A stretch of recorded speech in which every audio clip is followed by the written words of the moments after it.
Ready? Should we do this? Welcome, mountain bikers. This is the Inside Line Podcast. Here with Jason Schroeder and Nik Nestoroff. All you, I'm out. And Spomer's done for the whole time. What up? Thanks for coming out. Yeah, thanks for having me. I'm stoked to be here. I know, I'm stoked to chat. Let's just kick this off with your legendary overjump at Bootleg Canyon as a little Grom.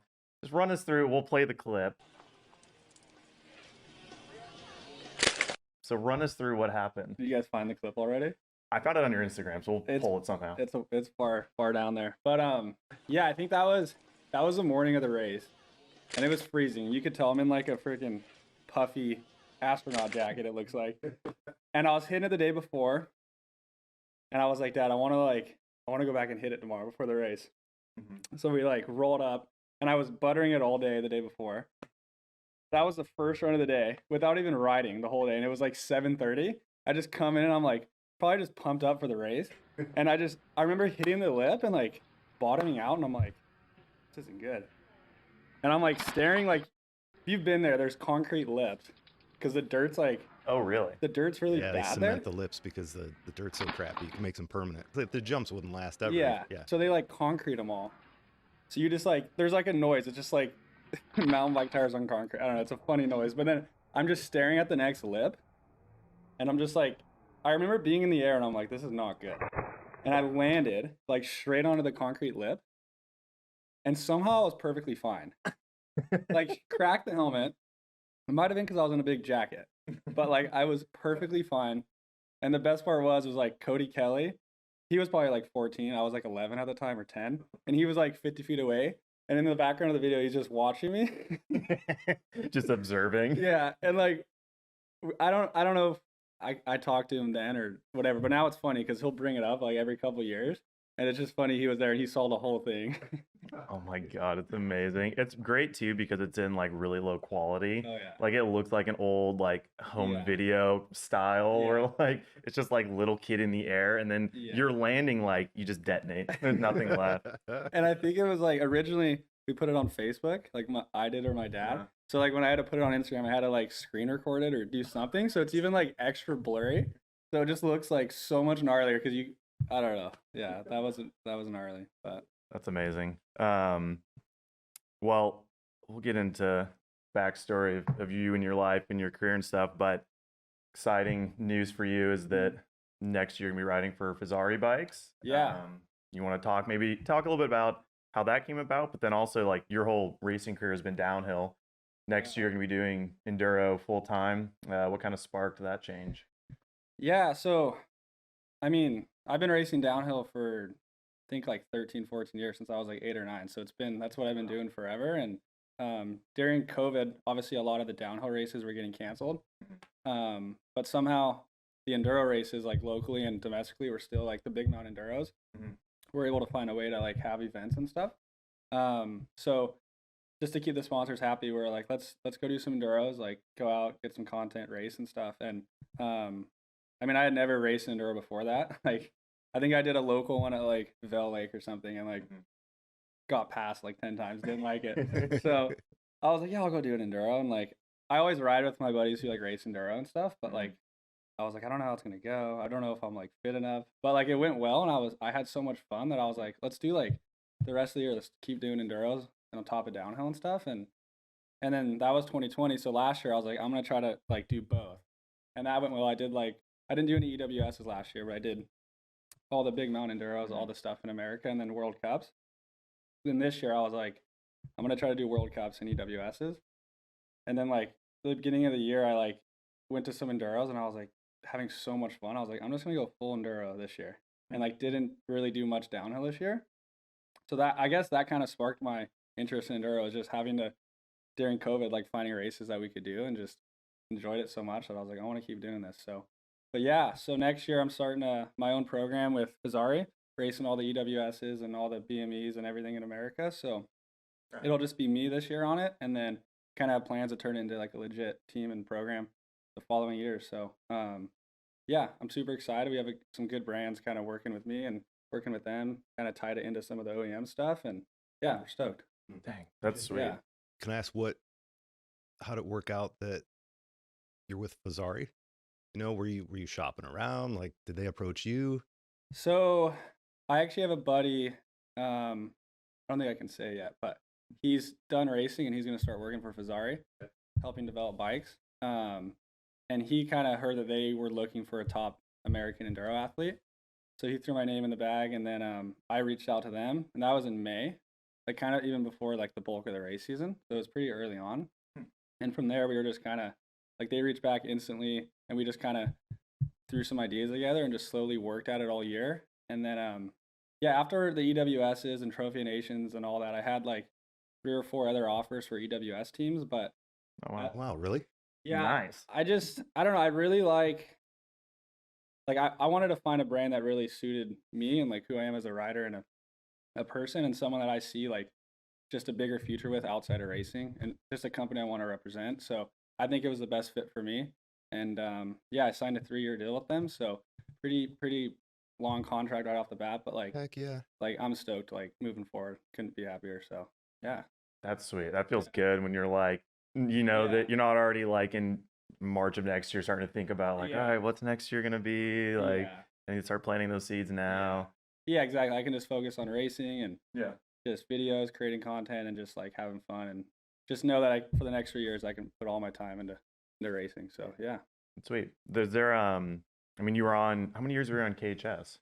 I was on KHS for 5 seasons. Yeah, Yeah. quite a while. Totally. Is there any big like parts component changes that is going to be different from what you've been on? Or I mean, looking at your bike now, it looks kind of what you've been on. Yeah. I'm sticking with Fox and Shimano and Kenda. So component wise, pretty similar, but we're switching over to E13 for wheels, and then 5dev for some cockpit stuff, SDG for droppers and seats, and then a couple other little things. But for gear, Volcom stepping into the mountain bike world, so I'm gonna be running their gear, which is sweet. That's cool. Dude, that's super cool. Yeah. I'm very jealous. Helping them. Volcom, Yeah. Volcom right now. Yeah, there's my plug. Like growing up, like we grew up in SoCal, so it's Yeah. like Volcom was always a cool core brand, and For sure. skating, snow, whatever it was. So yeah, stoked to do that. And then Oakley, and then Laser for helmets, who's owned by Shimano. So yeah, couple changes, couple things that have been running for the last 3, 4, 5 years. So Yeah. Yeah. Dang. With Volcom, is it like technical gear, or is it just going to be kind of badge stuff with their logo on it? You know what I mean? No, it's legit like riding gear. Like I've been Really? wearing the pants for a couple months now, and it's like they're so comfy. Dude, that's sick. Really comfy. Like they're some of the best riding pants I've ridden in. Like just stuff you can climb in, stuff I've ridden in like 40-degree weather and that still keeps you warm. And it's like, and then yeah, they're making jerseys and shorts and pants right now. So with kind of gloves down in the pipeline. So can you buy those pants right now? No, they come out in the spring, I believe. Okay. So, Sick. yeah. Dang. That's Yeah. cool. Catch me kitted in my free time. Yeah. Head to toe Volcom. Yeah. Well, I wanted to jump into like kind of, where you grew up and all that stuff, but since we're talking about sort of like the change to enduro and that, and you raced downhill for a long time, you did a few enduros and then some EWSs, and you're like, I'm having way more fun. Like Yeah. what about it's more fun? Like what pulls you to it and stuff? Well, like it's kind of hard to explain because it's like there's so many good things in downhill and so many good things about enduro that it's like I don't want to like single them out, but like downhill's gnarly, right? Like it's the gnarliest tracks, the gnarliest racers. You get so much time to like dial in the run that you have to be absolutely perfect, and that's like a super cool format of racing.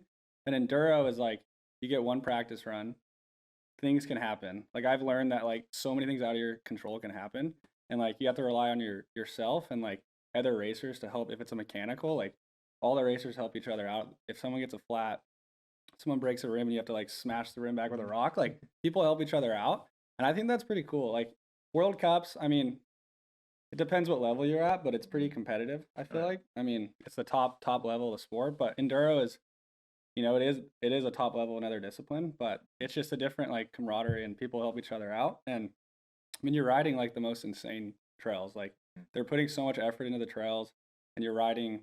I mean, some of the EWS is like the one this year you were in Austria, and then you pedaled over like I think it was Slovenia, or something. I don't know. You're switching countries in the middle of the race. Like the Pets and Jamakin Yeah. one or whatever. Yeah. Like that's so cool. Yeah. And then all the trails are dialed. Like they're putting so much effort into the trails. It's like it just feels like you're out on a ride, but then you're racing. So it's like I don't know. It's a really fun format. So Yeah. that's just kind of what drew me to it. Do you think too? I always think about where we grew up and the effort you had to put in to like go shuttle downhill bikes or Yeah. go like train to go race downhill is so hard. But Yeah. nowadays, like we all spend most of our time riding trail or enduro bikes, and it seems like the natural progression of like if I want to be competitive, I want to be racing. It's so much easier for me to just like ride this bike anyways. Like I might as well go racing on it. Yeah. So, I mean, I think for a lot of downhill guys, like they spend most of their time on enduro bikes. So I think every downhill guy knows how fun it is just to go out and explore on your trail bike. But it is a lot easier and a lot more accessible to go out and go for like a trail ride than shuttle runs. Because shuttle runs, it's like you either have your full-time mechanic shuttling you, or like your girlfriend, or like you find 5 buddies and you all odd man out. So it's like it's really hard to like coordinate that. For us, we don't have any bike parks near us, so it's like you got to shuttle. So yeah. You're talking about the EWS tracks, like, oh, like the tracks are good and they put time into it and stuff. And I've always thought about if you race downhill for a long time or you've done World Cups for a long time, you go to like the same venue every year, like Greg Minnaar. I'm like, is he just not so over going to like Fort Bill every year or like MSA? And like EWS is like, sure, you might go to the same place and there might be like a stage that overlaps from last year, but it just seems super refreshing. Like, with how much energy and time you put into racing, like at least it's new all the time. Yeah, like I think the schedule from this year going to next year, like 4 of the 8 venues are all going to be new for next year that they didn't run for this year. So it's like they're always keeping it kind of refreshing and stuff, which is sweet. So there are like stages that repeat and stuff, but like, I mean, you only got like that's the thing, you only got to practice it once and race it once. So it's not like downhill where you do 15 to 20 runs and then could be like 9 months later you're there again doing 15 to 20 runs. This is like you're doing 2 runs on a trail and then a year later doing 2 runs. So it's like you don't really remember it. So it doesn't really like just a different type of riding. I mean, some people like that like perfect, like you know every rock, you know every route, you know every line.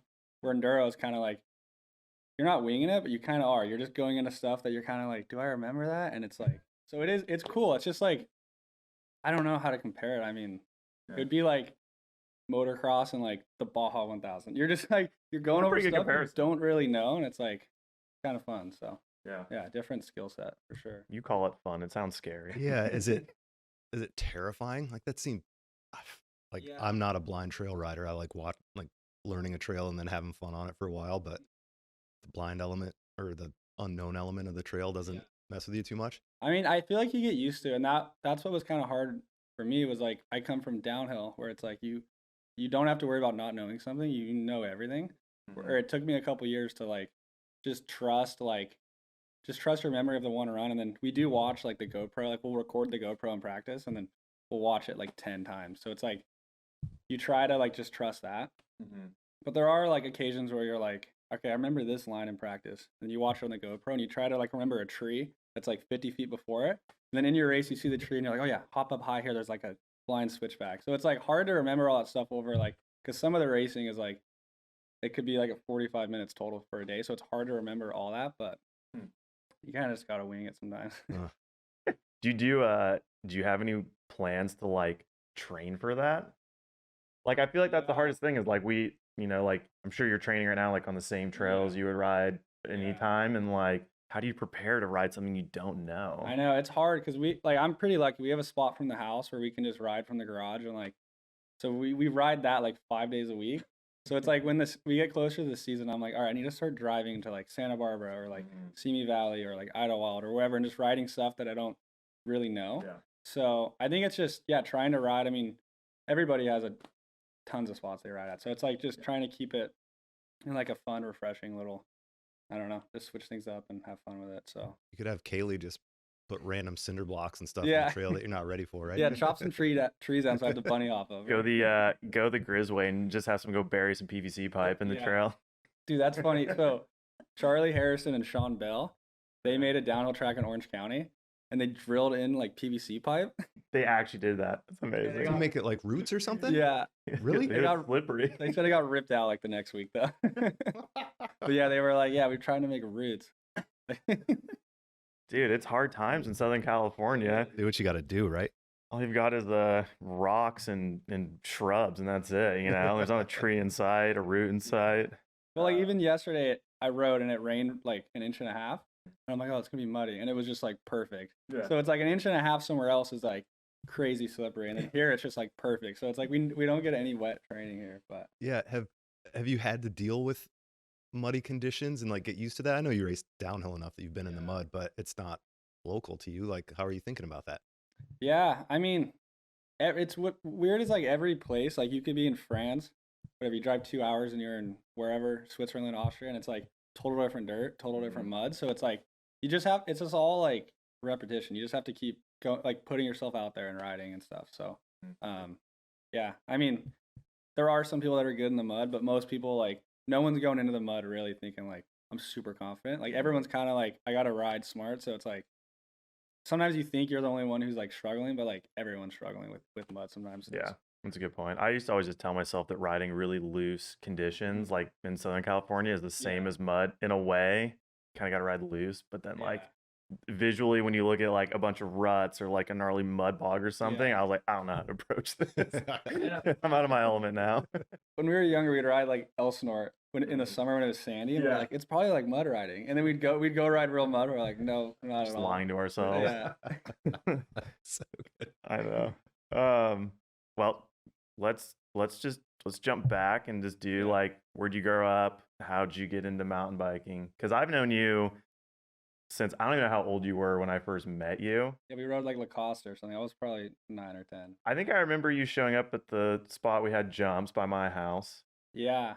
And I don't like, I think your mom probably dropped you off or like a sibling was at soccer practice. Yeah, definitely soccer practice. And I just like hitched a ride and like brought my bike. And I remember like seeing like a little kid like ripping, but like you were too quiet to like come over to us. And it was like if we went in one area, you'd kind of be like this like dance of like he wouldn't come over. And it was like a few times where, and this is like before Facebook, Instagram, or anything, where like I didn't know who he was, and like I probably didn't know who we were. Yeah. But I remember when we first like had conversations, I'm pretty sure you already brought up like Fontana. You're like, yeah, I race Fontanas. And I'm like, I don't know what Fontana is, you know? I hadn't even been racing yet. And you're like, yeah, I raced Fontanas in the winter, and then I got the bootleg. Already have my speech down. Yeah, right. Yeah, exactly. No, I remember your guys' jump spot because I remember like my dad took my sister to soccer practice, and he's like, Nick, there's some jumps like above the CVS pharmacy in La Costa. And I'm like, really? And I'm like, can I go next time and go hit him? He's like, yeah, of course. And then I remember he's like someone put a lot of effort into those jumps, so like be respectful if the trail builders are there. Oh, that's and I remember awesome. you guys were there, and I was like, I don't want to like interrupt them. And then I remember like Classic. Started hanging out with you and Luca and everyone. So yeah, we had a fun riding group. Like growing up in San Diego was sweet. Like because we all lived in different little towns, and we all had like our riding spots. Yep. So it was pretty fun. Like on the weekends and stuff, we'd just go shuttle, and yeah, it was sweet. You were 9 or so at this time, and your dad knew that like you'd be psyched on jumps behind a CVS. Like, how'd you get that far? Well, so my dad, like, there's photos of my dad racing the Norbas and Big Bear in like the 90s, like the late 90s, like just like Cat 1 Expert or whatever it was. But like he always rode, and then so he would just like he slowly got me into it. So like, and before Instagram and stuff, it was hard to like find riding spots really. So like I remember, I don't know, he probably just found the jumps and was like, dude, you gotta go hit them. So yeah, that is funny. Yeah, that's cool. Well, and your dad's like a good rider still. Yeah. Like I always kind of assumed that was the link of like he rode, so you rode. Yeah, sort of. Like I remember I was racing BMX when I was really young, and I'm like, Dad, you ride mountain bikes. Like, why can't I ride mountain bikes? He's like, you can. And I'm like, can I just do that? There's like suspension and bigger tires. I'm like, I want to do that. I don't want to race BMX. That's actually super fun. Well, and because when I knew you for all those years, you guys lived by like P Mountain or that riding spot. Was that part of it too? You guys had like quick access to riding? I guess that was probably how I really got into it. Yeah, my dad built some trails like above the house I grew up in, and like I'd get home from school and my parents were at work, and they didn't like really want me riding alone when I was like 9. So understandable. Good parents. So, but I had some buddies in the neighborhood who were probably like a couple years older. So I would literally hang out with them every day, and they would we'd go up and ride. So like every day, I had trails to go ride like from the house, which was sweet. Like just little minute-long push tracks. But that was probably the link to like how I just started riding, because it was just so accessible, and like I didn't have to wait for like the weekend or the like parents to take off work, whatever. I could just ride hike up from the house. So that was really cool, I think, having that there. So what was the first bike you were on? There's a photo of me, like, you know, like the downtown trail in Mammoth, like the one that goes next to the highway. Yeah. I was on like a Specialized rock hopper. Yes, that's what I started on. Like a Good 20, start. yeah, like a 22 inch. I had like a mini one. And then I think the first downhill bike was a Kona Stinky. Everyone had one of those. You had a Kona Stinky. That's awesome. My alter ego, Kona Sneaky Lover. Really? Yeah. It's a pink bike. I say on that other site. Oh, That's really? my that's yeah. my name. Sorry, I can't say that. You can say whatever you want. Okay. No, I'm afraid to tell you because then one day I'm gonna go log in and my vital name's not gonna be like Jason Schroeder anymore. It's gonna be Kona Sneaky Lover 2 or something, you know? I'm gonna go Like, bounce and change it right no. now. That's how I remember you, was Kona Sneaky Lover. I'm like, you're Kona Sneaky Lover. That name has lived on. I mean, I got it, like, thanks to Rich Hausman, I'm Shredder Schroeder, which is better than Kona Stinky Lover. No, it's not. No way. Stinky Lover. Here we come. Kona Sneaky Lover's a pretty good nickname. How old were you when you started racing then? Like mountain bikes? 9. 9? Like downhill was 9, yeah. And was that just at Fontana? Yeah, Fontana. That's when, like, Fontana was huge back then. Like, Yeah. they had, like, there was semi trucks that would show up for like the city national, and I'm just like, wow. And then, I mean, it stayed like that for a while though. Like, I remember until I was like 15, it was still like that big. For like, sure. Which was cool. Like having that as a kid, like just seeing like I remember seeing like the Athertons when they would come to SoCal in the winter, and like seeing that so young, and then like watching their videos, it was like motivating to try to get there. Same with like Aaron and Yeah. like all the guys would come to Fontana in the winter, so that was really cool to see that every year. So Yeah, it's a weird setup because Fontana, if you ever go there, is like nothing really. Like it's just such a random setup in a small Yeah. hill. But then, I mean, a lot of people have come out of Southern California growing up racing there. But then growing up, there was always people there where you're like a weird mecca. yeah, even we're though like, like we all ended up there, but we did. yeah, you're like the Inland Empire, but we're racing on a little rock hill. Thanks to Donnie Jackson. Dude, for I know, sure. straight up, shout out to Fontana He's times. still doing it. Is it true there's no wall anymore on the tracks? That's what I've heard. You've probably been there more recently. I actually raced there this year. Earlier Okay. this year. Yeah, Yeah, you still do it? they like the guy who owned like the lower part sold it, and the new owner doesn't want people racing behind the houses, so it ends like at the shuttle road. That's like, so it's like a minute. It's actually gnarly now because you just have a minute of like rocks. So you have like in your head, you're like, I have a minute race, so I gotta go like as fast as I can. And like you just like me and Steven Walton will have like the gnarliest battles there. I And bet. it was just so gnarly because we're just like, dude, why did we do this? That was terrifying, but it like helps you out because then you like try to carry that into like a legit race, that speed. So. Yeah, the intensity, huh? Yeah. Stopwatch battles of Fontana. Yeah. You're like, you'll win by like 0.005. You're like, Yeah, you're like, How I'll take it. accurate is yeah. I remember that all the time growing up. I'm like, I don't know if this is like that accurate, but I'll take it. I've won He's actually today. Donnie's got like free lap like, Oh, cool. sensors now. Yeah. Awesome. He's gone legit now. I will say, like, when they had stopwatches, they did it as legit as you can, Yeah. and they had backups and everything. Like, it was pretty foolproof. Well, maybe let's just keep going down like your career of racing. I mean, you went from Fontana Grom to like what was your first program were you on? Was that Palmer Project? Yeah, that was like the first legit one. I owe a lot. Yeah. I owe a lot to actually do Intense and Palmer and stuff. Like that was sweet. Like getting to go ride with like, because they had the World Cup team at the time with like Jack Moore was on it and like Bernat and Luca was on it. So like being young and like getting kind of to go to the races and like be a shadow of them was like pretty cool to get that. I think we were like 15. So to like to get it that young and to learn what they were doing was pretty sweet. So yeah, and so that was the first program really, and like we did all the American racing, and then we actually got to pre-run a couple World Cups, which was pretty rad. Like just racing without having the pressure and like to perform was sweet because you just got to learn the tracks and learn like the ins and outs of World Cups. Because at that point I'd only seen it all on TV, you know. Yeah. So like I think Red Bull had it at that time, but like I remember watching Freecaster and I'm like, wonder what it's like there. Mhm. Yeah. So to like go there before I was able to race was pretty cool just to see it all. Like, how did pre-running work? Like, you got a plate, you got to practice, and like you dropped in for You're like a timed course run. sweep. Yeah, so Yeah. they kind of funny actually. They give you like, we all had letter plates. It was like A, B, C, and I think it was like me, Finn Isles, and Stephen Walton. We were all the pre-runners, and they're like, our job was to like after practice, like before qualifying, was to go down and make sure all the riders were off the track and stuff. But they were timing us, so I'm like, well, if I get to compare time, I'm not gonna stop. Yeah. So I remember there was like a broken rider off the side of the track, and like, but I got a time, I gotta go. no, there was a broken rider would stop, but it'd be like fans on the track, like before qualies, before the race, and we all had the same thing. We're like, I don't want to stop. I wanted to like compare my time to the junior class. So we just like we got in trouble. I think it was like Wyndham. They're like, you guys like need to stop if there's people on the track. We're like, yeah, but like we want to get our time.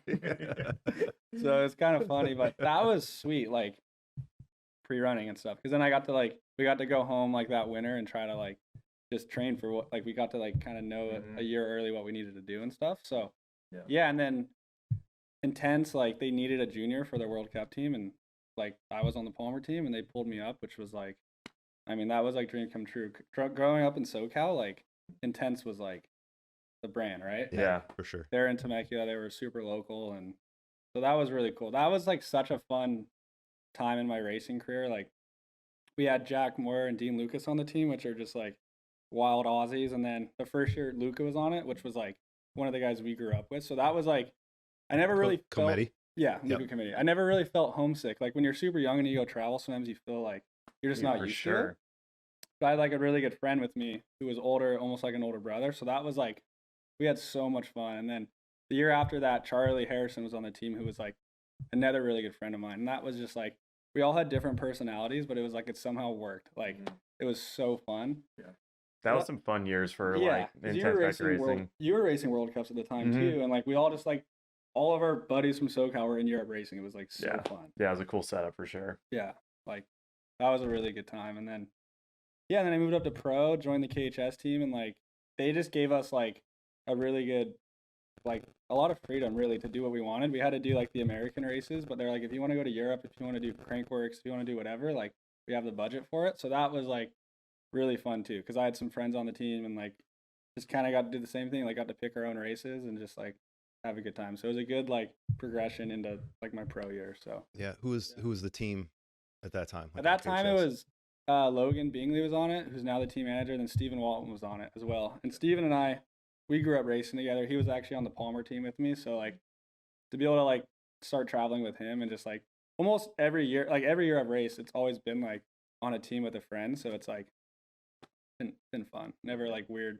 Sometimes there's like weird vibes between like teammates because you're on the same equipment, so you want to beat them. But like, I don't know, having friends on the team is just like, you're stoked when they do well, they're stoked when you do well, and it's and fun. Especially like you said, you're going to foreign countries, places you've never been. If there's a little familiarity somehow, because like when you're young and you go over to other countries, there's like it's a pretty big learning curve. Like so like to experience that with a friend, like trying to communicate and order food, or like go to the ATM and like put dollars in to get euros out, or like whatever it is, like trying to like get your overweight bags onto the airplane. Like it's just fun to have a friend there. So it's less stressful, more fun because you're like, oh, we're just figuring it out instead of being like, if something goes wrong, like you have your friend with you, so it's like cool. Yeah, no, that's a good point. I never really thought about how a lot of things you've been a part of either been like kind of US based or with like other US based friends. You know, like I always talk with Dakota, and he had a few years where like he was on like foreign teams, or a lot of his teammates, all of his teammates would be like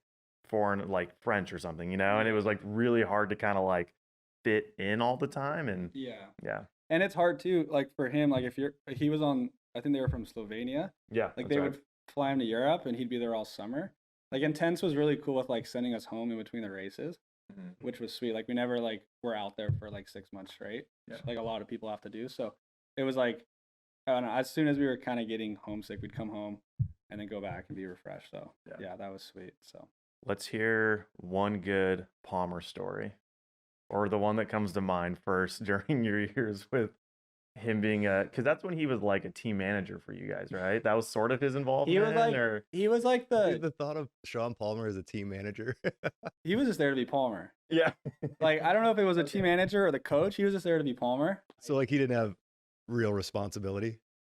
Not really. Okay. Yeah, no. Like he really helped us mentally though. Like he was obviously like one of the strongest competitors mentally. Like he would get people's heads, and he was just, no matter if he was like going from snowboarding to skiing to moto to mountain bikes, whatever it was, he was just so strong mentally that like he could just do well. So that was like a huge help, like having that. Like I don't know, there'd be like we'd crash and be like, oh, we're sore. He's like, dude, sore is just a feeling. Like you're fine.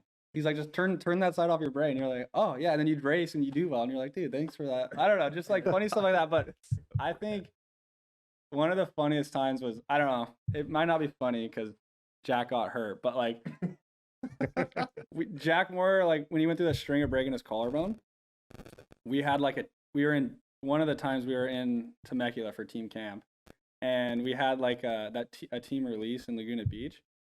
And Jack wasn't there. He broke his collarbone and had to like rush home to get surgery at home.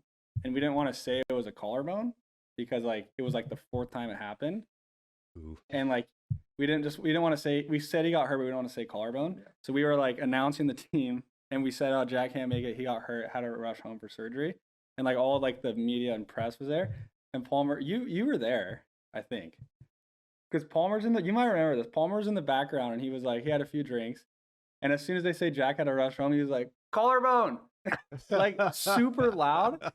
And we're like, we weren't supposed to say anything. Like, because like, you know how it is. If someone hurts the same thing over and over, you don't want to like, it's just like, I don't know. It's almost like a black mark on their, like their resume or something. We didn't want to say it. And he just yells collarbone at the top of his lungs. And we're just like, God. Dude, oh, it's so funny. Another one that comes to mind, Snowshoe 2015. Remember the lake at the bottom? We'd always go there, and like they had like, you know, what's the show Wipeout where they have like all the things over the water? Like they inflatable things you play on? Yeah. They had like a mini Wipeout course, like ladders and like balls you jump over, like over the lake. And they had canoes and everything for that you could rent. It was Palmer and a couple other guys, and then we were all in like kayaks, and they were in this long canoe. And they were having some fun on the lake, whatever. And they ended up flipping the canoe, and it sunk. And the lifeguard drove over on the jet ski, hooked up, somehow got the canoe up, hooked it up, and towed it back. And Palmer had to swim back, like all the way across the lake. And it was like a 20-minute paddle for him. And there was like 5 of them in the canoe, but it was hilarious because we were like 15 and we were just cracking up. Like it was funny, but yeah, that was fun hanging out with him. I mean, yeah, he's one of the greatest competitors of all time. So just getting to hang out with him, yeah, that's cool. Hear some of his own stories was like, it was pretty cool. So yeah, that was fun. I mean, I was like outside of it, but it was just so cool to be like, see like all of you guys, and then like Palmer's just with you. Like it was like kind of funny but awesome at the same time. Another good story with him too is like he made a comeback to downhill in 2009, really to get him fit because he was trying to requalify for the Olympics for skiing. So he actually came to Fontana one of the races in 2009, and I remember like I didn't really know who he was because I was so young. I was 9, and like he kind of stopped competing in like 2001, so I was like 1 or 2 at that time. So I didn't really like, you know, I wasn't around in the 90s to know who he was, but my dad was. My dad's like, dude, you need to go get his autograph. That's Shawn Palmer. I was like, all right. And I like took a piece of paper up and had him sign a piece of paper. And I remember he's like, dude, take my number plate. So he like gave me his number plate and like signed it. And then he gave it to me. And then like, 5 years later, I was on his team. And I was like, I like told him the story. And he's like, I kind of remember that. And then he like took the plate off my bike and had me sign it and give it to him. Oh, that's sick. How cool is that? And I was like, that was pretty cool. Yeah. But yeah, I think I still have that plate somewhere that he signed. Dang, that's sweet. Yeah. That's super. It says 555 on it, his number. Yeah. Pretty cool. So sick. Oh, that's rad. Man, Palmer. I'm pretty sure, didn't he give Stephen Walton the Spilly nickname? He did. I think he gave Dakota what nickname? Spilly. Just I think that wasn't it a Leo gang, and like you guys were like going to dinner at the same place, and like the waitress was like kind of younger and a cute girl or whatever, and like I think Palmer was kind of giving Steven shit that like he was getting nervous whenever this girl would come around, and then didn't something like he spilled something like actually when she came back, and he was like Spilly back at her or something, you know, and he's been Spilly ever since. Right. I just remember like that's when Dak first started racing. Remember he was always like, he is still loud, but he was always like, he's always so loud, and Palmer would always see him and like start screaming like really loud, talking to him at him. And like give him some of his own medicine because like it was pretty funny. I think that's where like Kubota came from. Yeah, I think because he was like, he's like, dude, yours, because Kubotas are tractors. I think he's like, you're as loud as a Kubota tractor, man. And Palmer came up with that one. Palmer like just straight to Dakota's face, and Dakota's like, Dakota was very eager to like get into the scene when he first started. Sure. And I think for sure, I mean, I think he would agree that like kind of rubbed people wrong a little bit at first because he was like super eager, but and Palmer just being like pretty rough around the edge. It was just like, dude, you're so loud. Like, shut up sometimes. And I was like, that's cool, dude. Palmer gave you a nickname. It's kind of funny because Dak's got a Kubota at his house now. Does he? No way. Oh my gosh. That's incredible. Yeah. Let's see. What was your favorite track? World Cup track over the years? I mean, that's a funny one because like you'll go to one track one year and you'll love it, and you'll go there the next year and hate it. So it's like it's always changing. But I think like Val de Sol 2016 was one of the most fun tracks I've ridden. Like because they just tape, like, they always change how the way they tape tracks over the years. But it was so fun, and I remember it being like this deep and like powder. And it was so dry the whole weekend that I was just like, you could just do whatever you wanted, and like you didn't have to worry about roots or rocks. You could just ride, and it was so fun. Like, and I think it was like fun too because everyone was like, Val de Sol's the gnarliest track ever. And then I went there and I was like, this is fun. I don't know, like I've been back in the past and been like, this track's so gnarly, but like that year I might have just been too young. Yeah. And I just had so much fun. I think it was World Champs that year, and I was just like, this is the best track ever. So I think that might have in those conditions, did it feel like home enough that it did a bit, yeah. Just like you could just ride without having to worry about roots and rocks, which is like at home you can just ride. You don't have to worry about anything. Because like normally you go to Europe and you're like just the dirt slippery, and then the roots, and then the rocks. So it's like yeah. I think it was just fun to like shut the brain off and just go fast. So yeah. What was your least favorite track? It's a tough one. I mean, there's so many that you hate. There's just so many tracks. All of them. No, Yeah. There's so many tracks over the years that I'm like, it's hard to remember because like as soon as you leave a place, like 2 weeks later, you forget whatever you were thinking, you know, like, but I just remember Lord's one of the years it snowed. You guys remember that? Yeah. It snowed. I remember it being like, I actually think it was my first World Cup ever. I think it might have, because isn't that when you got a podium your first one? Yeah. Which is kind of funny because like I did not like the track because it was like the rocks had ice on them. Because we were in B practice, so it was like 8 a.m. The rocks literally had ice on them, and I'm like, how am I even gonna ride? And like it was just like such a struggle that I wasn't enjoying it. But then like the next year we went back in the dry, and it was like such a sick track. So it's like it changes over the years. I think it's really all about the conditions because like I mean, if you any track that would have ice on the rocks wouldn't be the most fun track. So that place is slippery without ice. Yeah. Like I would describe it as being like ice, even when there isn't. you race there too? I did once, yeah. Yeah. Okay. It was terrifying. That's when my bike didn't show up, so I don't even get the count that I didn't really race. Okay. Just for practice on a rented common saw. Yeah.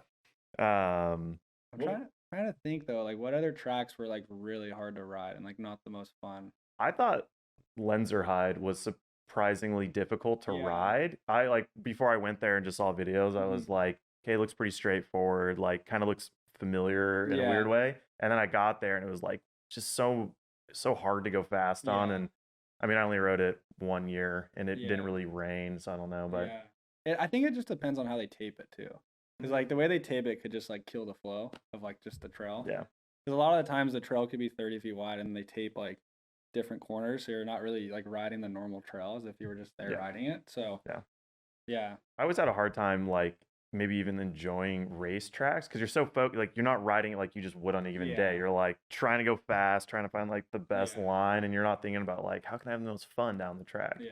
Like how can I go the fastest? But I actually thought that Cairns Australia track was sick too. Because it was just like really, it wasn't gnarly and like steep or anything, but there was like the most jumps out of any track on that trail. So it was like pretty fun in practice. I can see that. Just like hitting the jumps and like you're just in Australia. There's like spiders and snakes everywhere and like little kangaroos running around. I don't know. It was just like a super fun place to be, and like you're right on the coast, so that's always cool to be like by the ocean. And wasn't the end like Fontana, like a super long sprint? So it was kind of home court advantage. It was like a 30-second sprint, but like in practice, you don't have to pedal it. So like you were having so much fun in practice because there was just like there's actually like triples you could do and like a whoop section, and so it was just like, and there was like this corkscrew wooden thing into like this gap. Like there was just like crazy stuff on that track that was fun.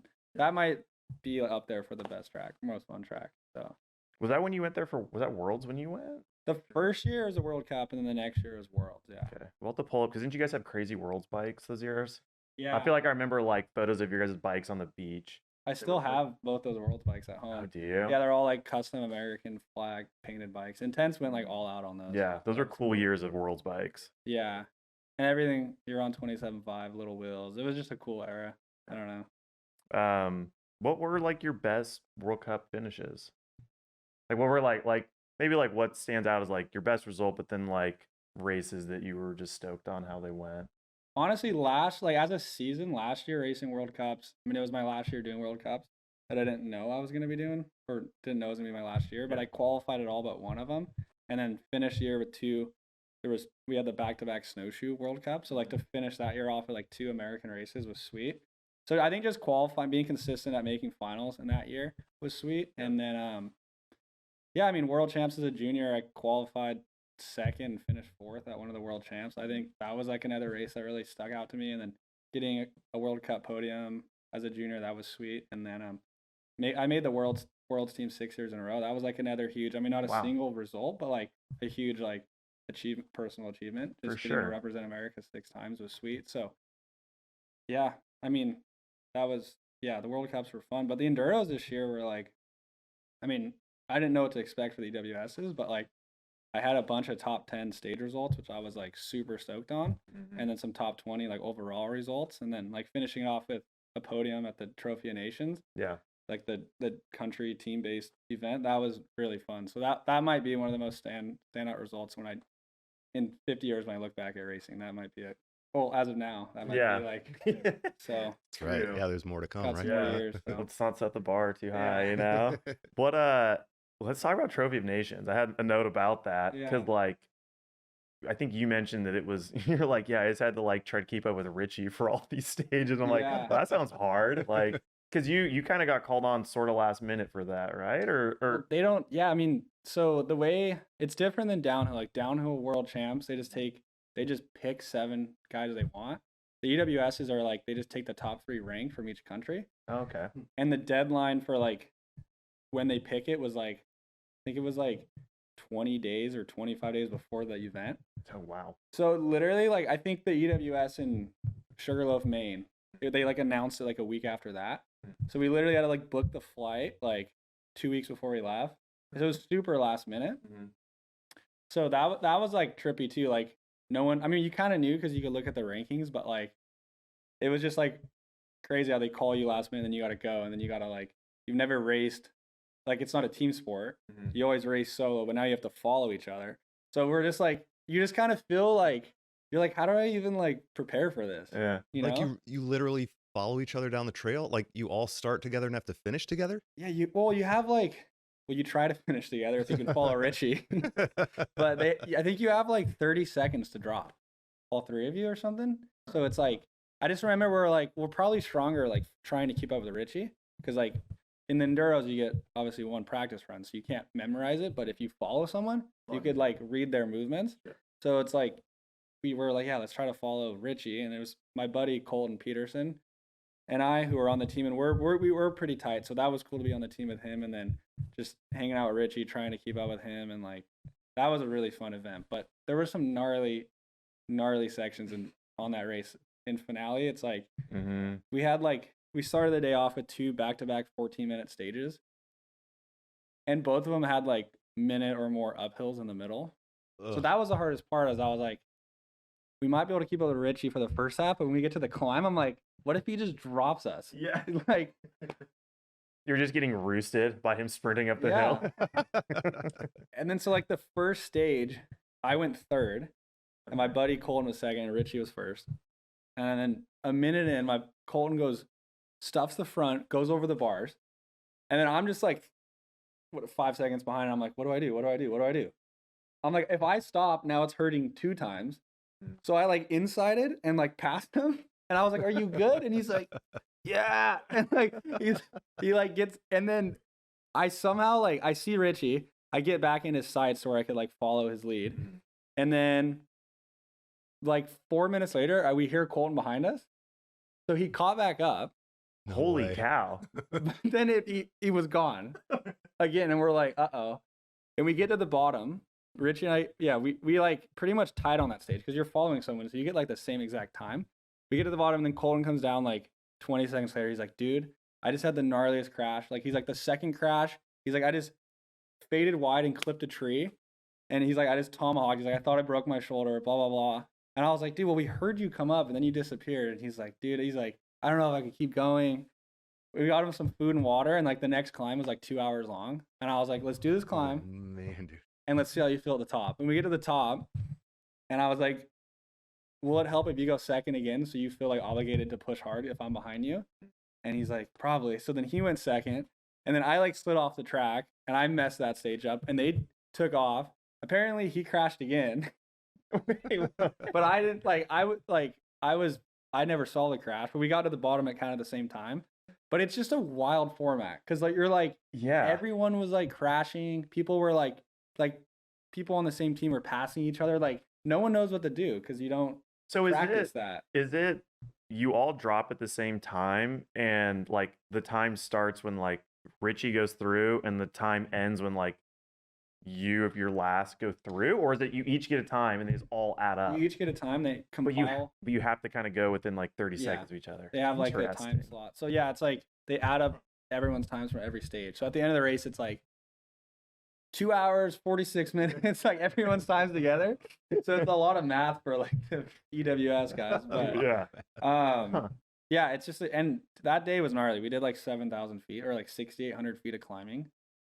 And a couple shuttles, like we started with the shuttles. So like we did like 10,000 feet of ascending and it was like a 8.5 hour day, like 50 miles in the saddle. It was like a gnarly day. And we finish off with like, you know, that famous trail there that like overlooks the ocean. It's like rocky. That trail's so gnarly. It looks gnarly. And I remember getting to the top, Richie had to plug his tire because he flatted. And I had a headache from being dehydrated. And I'm like, how are we going to do this? Because it's like the gnarliest. And it was like the first few stages were kind of wet because they were way, like, finale's crazy. You have like 5,000 foot mountains next to the coast. So like the first few stages were like really high up and it was actually like sprinkling the night before. So they were like wet. And then the last stage was like super dusty. And I didn't think about it. We were following and I couldn't see anything because it was so dusty. Oh no. Man. And I remember just like, they like dropped me because I couldn't see, and then the dust settled because I was like far, like a little ways back, and then I could see more. But it was just like a gnarly race because there were just so many variables and things out of your control that you were just like trying to hang on and like hope for the best. But gee Louise, are you training for days that big? Like you know what you're getting into, but like do you ever go that hard on training days, or you just think like, I'll make it on race day? I think I should start training like that, but normally I'm just like, I like that. Normally I do like 4,000 to 5,000 feet at home. Like those are my big days. I would never do like we can't do 7,000 feet at home. Like it would be a really big day. It'd be big because like in SoCal the mountains are short and steep. Mm-hmm. Like we don't really have any long gradual climbs like we do overseas. So it's like, yeah, no, I usually just think like I can do 5,000 feet of climbing like and be fresh, but like when you're racing and then you're at elevation or you're doing more than that, kind of just hope for the best. And because if you like do a ton of climbing like that every day, you're gonna get so burnt out. So it's like you gotta stay fresh. And it is crazy though, just thinking about the intensity of racing, like doing that big of a ride, but you're not just like riding, you're like on it, you know, like you know the timer's going. I don't think I need to do that. Yeah, it's I'm okay. We like, I don't know, after that race we're like they should do like more of these like team races. It's really fun, but it's also it sounds like a cool format. It is because you're like you're not racing like normally. I'm like used to racing Colton and Richie, but now we're all on a team together, so it's like you're trying to help each other out, and it is, I don't know, it's just a cool format. Like it's you you know how like when you went like to Worlds when that's like through USAC and stuff, is there anything with EWS for Trophy of Nations? Is it just like the EWS just picks the teams basically, and then it's up to you to like get there, and then when you're there you're like texting Richie like, what time do you want to get down to like the pit tomorrow, or like well, you're not like together. No, so that's the funny thing, like downhill they just pick whoever they feel is like the best. Enduro, it's like you have all the EWS races, the EWS qualifiers, all the races where you get your points, and they just take like the top 3 ranked people off those points. And so the EWS picks it. It's not like USA Cycling or like federations. So yeah, they just pick it, and then when you're there, you're all staying separate. And like I remember like the team manager of Yeti, Colton and I were staying together. He messaged us and he's like, you guys want to get together for practice and ride with Richie and try to like figure out a format? And we're like, yeah, we should probably do that. Good idea. Yeah. So like honestly, those like that team, they were coordinating everything, and we were just showing up. That's and, cool. Like, so that was cool to kind of have them dialing everything in. But yeah, I mean, you get 1 day of practice, so it's like you better. Obviously, we know Richie's the quickest, so then it was up to Colton and I to figure out our order. So yeah. Have you since talked about a strategy if someone crashes, or are you just like, nah, just go? Well, yeah, I mean, after the first stage, you don't want to, like, while you're racing, you don't want to be like, hey, if you crash, what do we do? For You know, sure. but like after the race, we're like, or actually during the race, we were like, all right, if somebody crashes, make sure they're good and just like keep going. Cause it's like now, like if they crash, their time's getting hurt, you know, and then if you stop to help them, now you have like 2 times because it's all added up. So it's like every man for themselves, technically, even though you're on a team together. So That is crazy. Yeah, it's cool. What an interesting like concept to come up with. yeah. It's cool, but like I never would have thought of that. I know. And I remember in downhill, we'd always talk about that. Like they should do like have a world champs and have like a world team champs or whatever it is, where you have like people from every country, they add up all the times. Like it's pretty cool. Yeah. That would be cool. Yeah. I mean, I guess they sort of do that like each round with like team Yeah. overalls, but maybe doing it by country would be pretty cool. Yeah. But yeah, I don't know. Yeah, it's a wild format. So I mean, they've only done it twice. They did it 2019 and then this year. Yeah. It took like 2 years off. Like 20 and 21, they didn't do it. So I don't think they're gonna do it again next year. They're just gonna go to like UCI Worlds format with downhill and XC. Interesting. It's all supposed to be together next year. That's a good point. But I mean, I know maybe they'll do like a separate Trophy Nations event. Yeah, like more like a one-off thing that's Yeah. just it's not like a world's title, maybe just Trophy of Nations. Yeah. Because it is cool, and I feel like people, I mean, like you and I don't maybe we haven't followed as much, but we're like, this sounds sick, like this is Yeah. crazy, and like people want something new every now and Yeah. again. Yeah, I know. Like That's we refreshing. got Raws from Trophy of Nations and this and that, but like I never really followed the format or understood, and that's ignorance on my part. But yeah, it sounds super sweet. Yeah. Enduro's just so hard. I mean, they're figuring out how to broadcast it in the upcoming years, but it is hard. I mean, you're racing like one stage could be 20 miles from the other one. You know, so it's like it's hard to broadcast it all. But I think it would be cool to watch race. We have 3 guys just like pinning it, like be more like moto, where you're just like, I don't know. I think like Jesse from 2019 has a clip of him following Remy during it. And it's like the most intense GoPro I've ever watched because they're gnarly and they're charging, but they're like, because they're together, like they hit a climb and they're like screaming at each other. And then you can just hear them like, Yeah. and so I'm like, wow, this is really gnarly. Yeah. We had to scream at each other a few times on the I bet, climbs, 'cause, like, yeah. everyone has their strengths. So when you're racing alone, like you have a good section, a bad section. But if you're following someone, like if they have a good section, you're good, and then they have a bad one that like you maybe were gonna be better, like all on your own on that section, and they're holding you up. You're like, go. Like I remember like screaming a couple of times, like pedal harder. I like Colton. So like obviously not Richie. He was out ahead, but there was a few times where we're like pedal harder, and he was yelling at me, and it's fun. Yeah. Yeah, that sounds neat. Jumping back to downhill. Talk me through you and Trevor Boldi driving around Europe in a van. What is that whole story? I had a feeling this would get brought up. I was gonna do some digging and try to find old posts of just what it was, because I like don't really remember like where did that fit in your timeline of being on teams and racing? Well, I think I took a lot of the content down that I had posted during that time, but I have it all in a folder. I'll send you if you want some clips. You can send me what you want to. So that was coming off Intense on there, being a part of Intense for like 3 or 4 years. Then I moved on to KHS, who's an American-based team, but they gave us like the budget to go race in Europe if we wanted, but we'd kind of be on our own out there. So me and Trevor, we were 18 at the time. Flying to Europe, everyone knows you can't get a rental car if you're 18. So we're like, let's go out there and buy a car because we're going to be there for 3 months. No way, you bought one. We bought one. So we flew into Fort. This is actually a funny story. We flew into Edinburgh, Scotland, to go race Fort Bill, and we had a ride plan that we ended up not getting a ride. We're in the airport. We're trying to figure out how to get there. Mick Hanna and like the Polygon team is there, I think they were Polygon at the time, and Couscous was like, "You guys need a ride? We have like 2 cars," and we're like, "Yes." So Thank you. So they give us a ride. It's like a 4-hour drive to Fort Bill. So we get there. They drop us off at our Airbnb, and we're like, all right, we got to find a car. So we went on like, I think it's called Gumtree. It's like the Craigslist of the UK. We find a Honda Civic wagon where the bikes, like, we didn't know if they could fit, but the bikes really fit in with the front wheel off. And it's a Honda Civic, but it's a wagon edition. It was like the coolest thing ever. I had one of those. I Did had an you? all-wheel drive Civic RT or whatever it was called. Really? Yeah, we call it the nurse's car. It was the sickest. Nice work. But it was in Scotland, so it was like right wheel drive Okay. or right side drive. Yeah. And it was stick. I know how to drive stick, but Trevor didn't.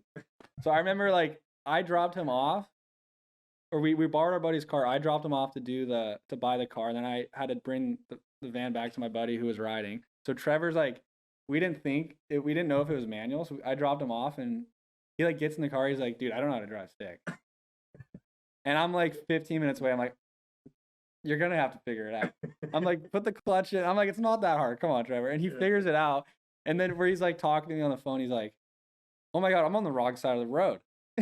Oh my god. Because he was just like coming out of a neighborhood and didn't realize it because we hadn't driven yet. We were just in like the passenger of a car, you know. So he gets all dialed in, gets it back to me, and I drove the rest of the trip. But that is so much to like just take on, like first time clutch, and then like being where you're on the wrong side. Oh my god. I know. Yeah. But was opposite side shifting tough? Like using Yeah. your left hand?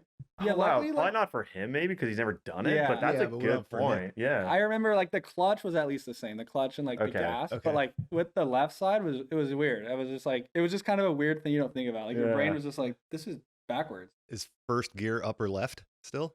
No, it was opposite the one we had. So it was like No way. fifth gear was like first. Man, Like, that would full be mirror image it. hard. I couldn't do Sixth that. gear right. was second. It was just like, it was trippy. Just smashing gears. No, I remember like shifting. I'd be like thrown into second on the freeway on accident, and I'm like, oh, we got to learn this. But then obviously all the World Cups are in Europe, so we took a ferry from, I think it was like, might have been Manchester or I don't know. I mean, I forget the city, but we took a ferry to Amsterdam from England, and then drove to like Leogang and all the other World Cups. So it was like we got this car. We bought the car for $400. Dang. Let me just put Yeah, it. that's sweet. That's Yeah. cool. Like now looking back, we're like, that was sketchy because we're like, the guy gave us like a title, but like, I don't know, it just something seemed off because it was a nice like car. a stolen maybe. Maybe I don't know. It was a nice car though, but like it Wait. definitely How many miles did it have on it? it had a lot. Or kilometers or whatever. Yeah, it had like Days of miles, I think. it had like over 200,000. But Oh wow, okay. I mean, I probably would have sold it for like $1,000. That was my car, but he cut us a deal, 400, whatever. So we had it, and we drove around Europe for the rest of the summer.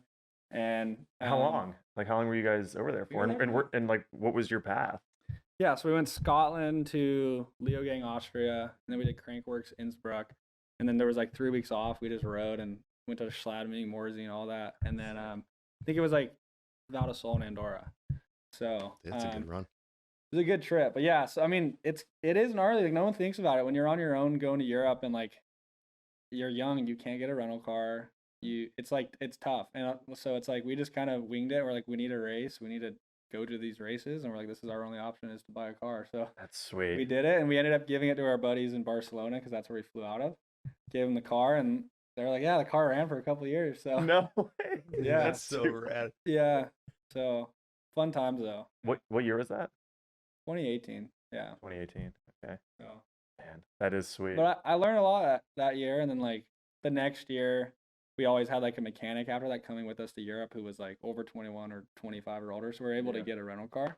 But that year was like, yeah, big learning curve. It's probably so much fun though. It was like, I'm sure there's moments where it's like this isn't that much fun, this is a bad idea, but looking back, it's a pretty good story and Yeah. like time in life. just like now I look at like kids who are 18, I'm like, we were that young. Yeah. I'm like, if these kids went over to Europe, would they be able to buy a car and like somehow get it to like Europe from England and figure it all out? And I'm like, I guess we just did it. I don't know. Dude, I think you and like Steven and your guys' generation Yeah. is the last like generation of downhillers that are gonna go to that level of commitment. Like Yeah. I don't see anybody right now coming up that's like gonna put themselves out there that Yeah. much. Because there's been like, I mean, I never did anything as crazy as that, but like Yeah. we drove around to races and like had a van. You could like Yeah. sleep in your van and like kind of dirt bag it because you're just trying to like you're focused on the racing.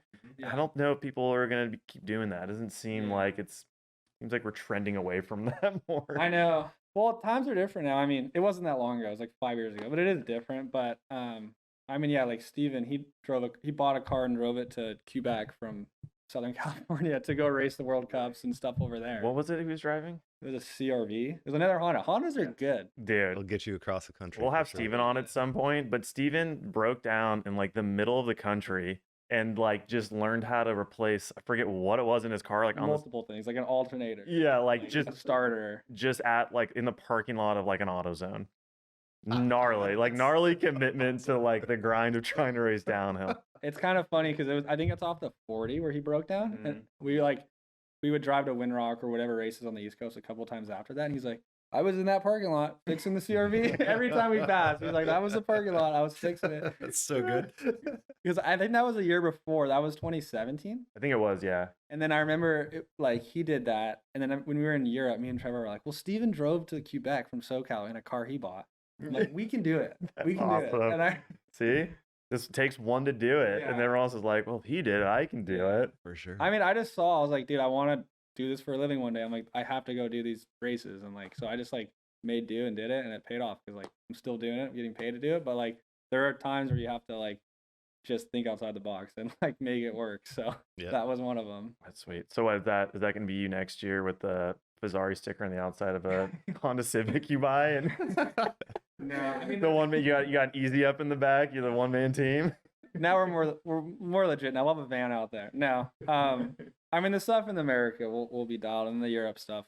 I'm old enough to get a rental car now, so it'll be no issue. But yeah, they need to change the rental car age to 18. It'll make a lot of lives easier. Make it easier for bike racing, at least. Yeah, true. Well, what was this is a tangent now, but I feel like Steven or maybe somebody found like the loophole where you could like rent like a U-Haul. Okay, is that what it was? And then he's like, you can rent a U-Haul, you can sleep in it, and I don't think you had to be like of age to rent a car. Yeah. Full, like if you really want to dirtbag it, it is like, did you ever do that? That's cool. Well, so was it Steven that did that? Yeah, so Steven and I actually in America, like you're still not you can't get a rental car till 21. Okay. So like 2019, 2020, we were 19 and 20. So like, and we were racing all the GRTs and all the stuff in America, and we'd fly to like the East Coast or whatever, Washington, and like we'd rent a U-Haul because it was. Yeah. Okay. Yeah. I mean, it was like, you guys. we had budget to go do those races from our sponsors, but we're like, I mean, it's $20 a day for a U-Haul. You pay like by the mile. We're like, it's way like we just couldn't get a rental car then from the airport. So it was like, way. We would like. That's awesome. Pretty smart. Steven and I would land.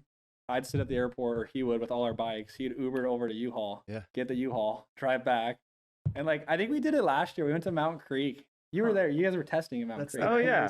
And we got right. like we were 22 at the time. We were still doing the U-Haul because it's just like a way better deal than getting like a truck from the Hertz or budget rental car. It's just a way better dude. You've got a box truck, like good your bits up in there, like. And for racing, you want a van, right? If it's like it's just way easier to have a van for all the muddy bikes or whatever it is. And it's just like a bare bones van, so it's just like perfect for racing. And it's way cheaper than a rental car. I know. Yeah. Man, just wait. All the events next year are just going to be a fleet of U-Hauls. Just U-Hauls everywhere. Every vital test session from now on. Yeah. No, you're going to be coming down here to SoCal and just renting a U-Haul. Yeah. When we see people at other races in U-Hauls now, we're like, I wonder if we spark that. I'd probably guess so. That's so cool. I'd have to think so. That's amazing. Yeah. It's like America's version of Anzacs. Yeah. You're the U-Hauls Axe. Yeah, there you go. Those guys they were gnarly for a couple of years. Like there'd be like 4 guys in a van in Europe, all like Aussies or Kiwis racing World Cups. Like, yeah. I know. I always admired that because I don't think I could do it, but it sounded like a lot of fun, and they always looked like they had a ton of fun. But different cultures. I'm not that carefree. I need things a little bit more planned out. I start stressing real quick. Yeah. Well, shoot, man, I'm kind of getting down towards like the end of my notes. I mean, maybe talking about like next year and new team and focusing on Enduro, like what's your goals for next year? Easy one. Yeah. So, this will be like my first year planning to do all the EWSs. So, I mean, I kind of know where I want to be, but it is like a big learning curve. I did 6 of them this year, and there's 8 next year. So I did close to a full season this year, but yeah, do that, and then we have so much racing in America. Like we have all the big mountain enduros, like a couple EWS like qualifiers they put on, national champs, Sea Otter, like Crankworks. Like there's so many events in North America. So it's like, I always tell myself every year, like I'm only going to do like this many events and like focus on that and then do video projects and this. And I end up just like doubling the races I do and just like, but then I'm like, and then I'm gone for 5-6 months of the year, but I'm like, dude, I love it. So it's like, I don't get homesick like being on for 6 months riding my bike. It's so fun. So it's like, yeah, next year will be a big year. And yeah, all, like I mentioned earlier, like some new sponsors, some, you know, past sponsors. So it's like really cool. I'm happy to work with like all these brands and like actually ride a bike that like everyone says it, but like if I were to build a bike, it'd be with all these parts and everything I'm running right now. So it's like to ride a bike I'm stoked on, and to represent all these cool companies is going to be pretty sweet and easy on my part to just go at it and try to represent them. So rad. Hell yeah. What about say non-racing result goals? What's just like video project goals, anything like that? Like what's your plan on that side? Because I know you guys have been pretty good about putting out stuff the last so many years. Yeah, so yeah, part of my whole deal for next year was to do more video projects and just more content and create more stuff at the races too. That's a huge part of it for sponsors, not just like getting a result, a sheet, I don't know, a place on a result, like all like giving them content and all that. So like away from racing, yeah, just doing a lot of content, and probably do 3 to 4 like good big video projects throughout the year. So yeah, just a lot of that fun stuff. So yeah. Sick. Yeah. Before you got here, when Jason was stalking you on Instagram, he was pretty baffled by the number of posts that you have on your account. Are you on Instagram? What, 3,000? And you said we can pull it up. You're like in the 2,000 and change range of Instagram posts. I mean, we're a media site and we're at like almost 7,000. You're not that far behind us. Well, you gotta do some sponsored. You want to do some sponsored posts for us? I'll do some sponsored posts. I mean, Instagram's been, I probably got in 2010, 2011. So it's like 13 years at 365 days a year. It's like, really, if you like divide it up, it's like, I don't know, a couple times a week. Kind of not that many. Yeah, a couple times a week, but for like 13 years, it's a while. So it is true. You're of that generation though that, I mean, you got into it like when you were younger, and like just post everything you do. Yeah, I've got like 300 posts, and I've had it for like 10 years as well. But I just like, I'm like, I don't really give a shit. I'm not gonna post. I know. Well, everyone's different, but I look at it as a way to like see like what your friends are up to. Yeah, like the people I follow are like people that I like see often, or like people that are like other athletes or in other sports, or but it's like people I really want to be like, what are they doing? What are they doing? So it's cool to like, it is a way to like, I don't know, check in on your buddies without having to like pick up the phone and call them. So it's like, yeah, it's a cool platform. Like now I'm gonna post less. Now I feel like I'm being judged. Do you have a TikTok? No. Do you have a Be Real? No. What? I don't have. You heard of Be Real? No, is that the new TikTok? No, it's like the new social platform that's like more just about like your small knit group of friends, and you like post once a day when you post a photo once a day. It's about being real.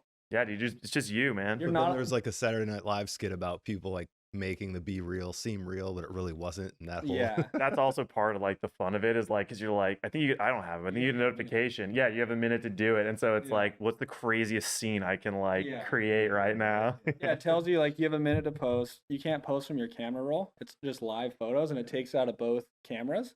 So it has like the front and back camera. So it's like you can't fake anything. Like if we got it right now, we'd have to, do this. We're not like, you can't like go like rent a pretty good one actually. You can't go rent a yacht and be like, I'm on the yacht. Like you have to just go sit on the beach the whole day and hope your time comes up when like the sun's going down. Wow. Right. Yeah. Yeah. But yeah, just Instagram and YouTube, I guess. So those are the main ones. Yeah. Those are the ones that matter. Yep. All right. Last question. Outside of bikes, or maybe looking past bikes, like what are you into? Like what are your goals with stuff?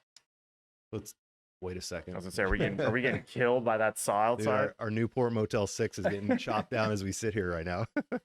All right, last question. Outside of like goals with racing and your plans for the next so many years, like where do you kind of see yourself when you're done racing? Do you ever think about that, or do you have any passions outside of racing you think you might chase down once you're not between the tape? I mean, I don't know about like passions that I would like see turning into like a job, but like I've been going to school off and on for the last like 4 years to become a firefighter. Oh, cool. Just getting a degree in that, and then all the little things that go into that. But you can only do so much like while racing professionally. Like you only have so much free time, and a lot of school and other jobs, like to get there, you need to be like full time into that. So a lot of the things I need to do for that, have to be put on hold till I'm done racing. But all like the schooling and stuff I can kind of do just from the laptop wherever. But yeah, I mean, I have a ton of other hobbies like surfing and moto and skiing. So like when I'm done racing, like I look forward to just being able to like go out and like surf all day, every day, and not have to like worry about like riding or like getting ready for a race. Like just enjoying that stuff. And then like the dirt's good, go ride moto, or if it's skiing or if it's snowing, go out and ski. It's like I just have a lot of other things that I don't get to do as much as like I like wish I could. But like I also like I love riding more than any other sport or hobby. So it's like I don't get bummed when I have to go like, oh, I gotta go out and ride. It's like I love it. I want to go ride. So yeah, down the road I definitely look forward to like just leveling everything out and doing other hobbies and stuff. So yeah. Rad. Well, until then, Yeah. good luck then. Good luck next year, and I'm stoked to see how Enduro goes for you. I think Thank you. outside looking in, I think it makes a ton of sense for you. That's what everyone keeps telling me. I bet. So They've always been like, you've always like been like a really good pedaler and like good at the long like downhill tracks. So they're like the Enduro is like perfect for you. It's just taken me like a while to find it, but like I had so much fun racing downhill. It was like good to have that kind of in the past and then just move on to something new and like a kind of new fresh thing to be motivated for. So totally. yeah. Rad. Cheers, man. Thank you. That was fun. Yeah, that was sweet. Thanks for having me.